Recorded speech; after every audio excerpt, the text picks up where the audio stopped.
of materials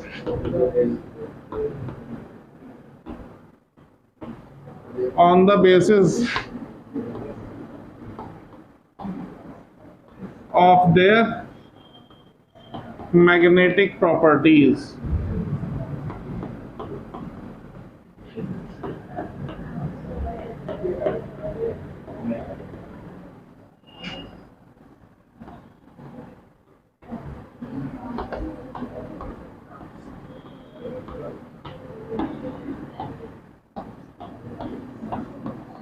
समझिए, तीन type के होते हैं बेटा।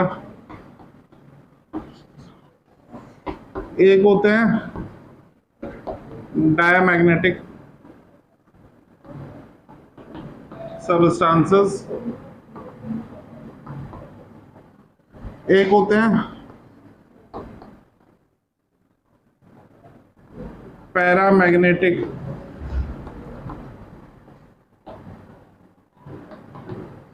सबस्टांसेस, और तीसरे होते हैं हमारे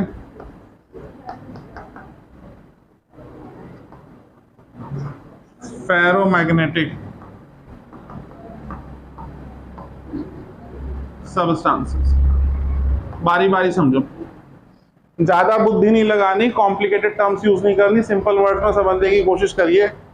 ये वो जो रिपेल होते हैं या रिपेल करते हैं, किसको? मैग्नेट को। जो मैग्नेट से रिपेल हो जाएं या जो मैग्नेट को रिपेल कर दें, वो डायमैग्नेटिक। ये वो जो मैग्नेट से अट्रैक्ट हो जाएं या मैग्नेट को अट्रैक्ट कर लें, वो। ये भी वो जो मैग्नेट को अट्रैक्ट कर लें या मैग्नेट से अट्रैक्ट हो जाएं। अब क्या फर्क है, और डीप चले थोड़ा सा। ये वीकली अट्रैक्ट रिपेल होते हैं। वीकली के लिए यहाँ एक शब्द लिखा जाता है, फीबली भी लिखते हैं। फीबली रिपेल होते हैं या फीबली रिपेल करते हैं। ये फीबली अट्रैक्ट होते हैं या अट्रैक्ट करते हैं।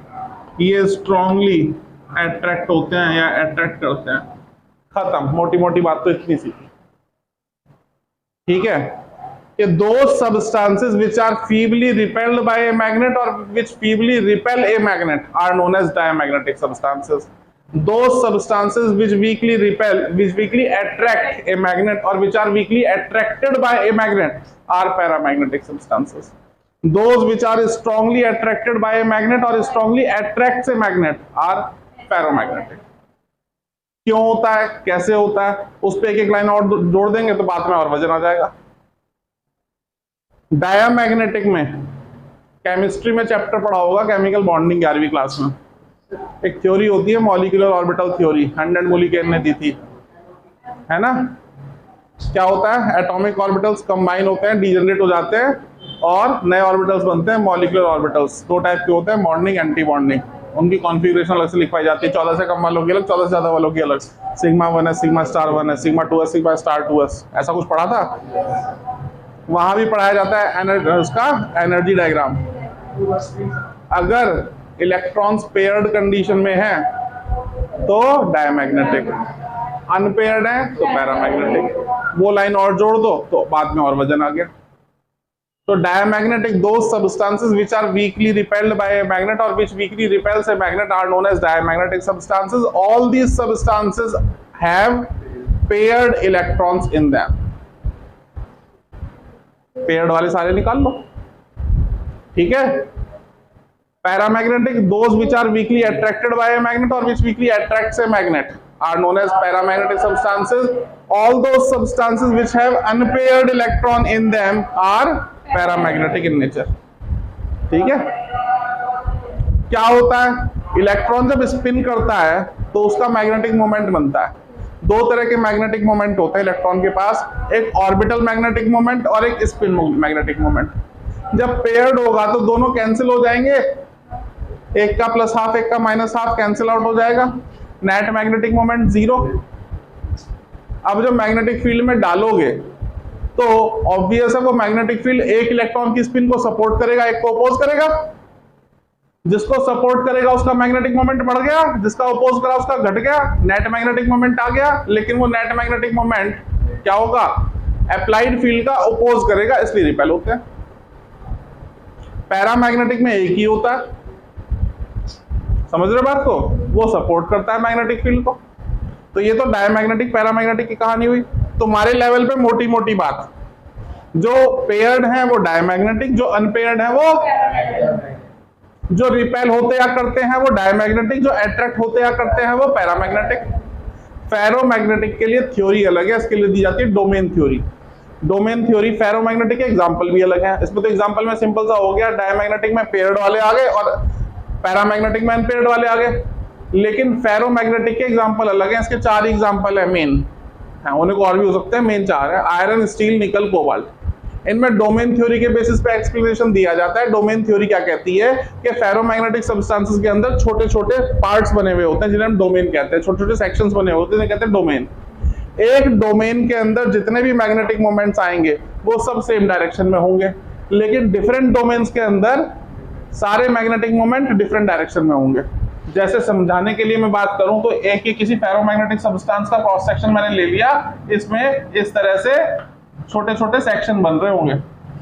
यहाँ सारे मैग्नेटिक मोमेंट हॉरिजॉन्टल, यहाँ सारे वर्टिकल, यहाँ सारे 30 डिग्री पे, यहाँ सारे 60 डिग्री पे, समझ रहे हो, अलग अलग डायरेक्शन में। जैसे इसको मैग्नेटिक फील्ड के अंदर डाला जाता है, सारे के सारे सेम डायरेक्शन में अलाइन हो जाते हैं और अट्रैक्ट होने लगते हैं। थ्योरी रीजन क्या है, कैसे काम करता है, वो तुम्हारे सिलेबस के बियॉन्ड है, ना कोई पूछता ना कहीं आता। बस सेटिस्फेक्शन पॉइंट ऑफ व्यू से कोई टीचर बता देता है तो बच्चे सुन लेते हैं। मोटी मोटी काम की बात ये है, ठीक है। तो मैग्नेटिक मटेरियल तुम्हें क्या याद करना है, मैग्नेटिक मटेरियल में 3 टाइप के होते हैं जी। एक रिपेल होने वाले या करने वाले, वो डायमैग्नेटिक, इनमें सारे इलेक्ट्रॉन्स पेयर्ड होते हैं। दूसरे वीकली अट्रैक्ट होने वाले या करने वाले, पैरामैग्नेटिक, इनमें सारे इलेक्ट्रॉन्स अनपेयर्ड होते हैं। तीसरे फेरोमैग्नेटिक, जो कि स्ट्रांगली अट्रैक्ट होते हैं, स्ट्रांगली अट्रैक्ट करते हैं। थोड़ा वजन और बढ़ाते हैं, एक साथ सारी बातें बता दूंगा तो वजन ज्यादा बढ़ जाएगा, है ना। तो धीरे धीरे एक एक step by step statement add करते हैं। 2 बातें पकड़ ली, तीसरी और जोड़ लो। डायमैग्नेटिक मटेरियल को जब मैग्नेटिक फील्ड के अंदर डालते हैं तो ये मैग्नेटाइज हो जाते हैं। पैरामैग्नेटिक को जब मैग्नेटिक फील्ड के अंदर डालते हैं ये भी मैग्नेटाइज हो जाते हैं।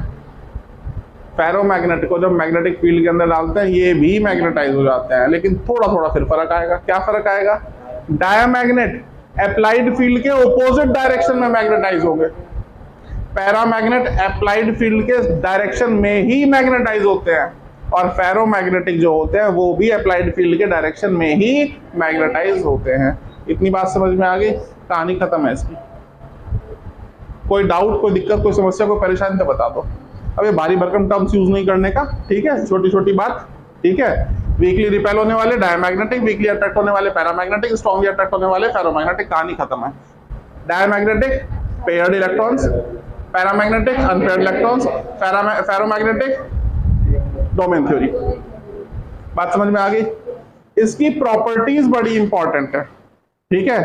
प्रॉपर्टीज कल समझाएंगे, प्रॉपर्टीज लिखवाएंगे भी, कल समझाएंगे। आज इतना रहने देते हैं, इसको नोट कर लेते हैं, फिर आगे बात करते हैं।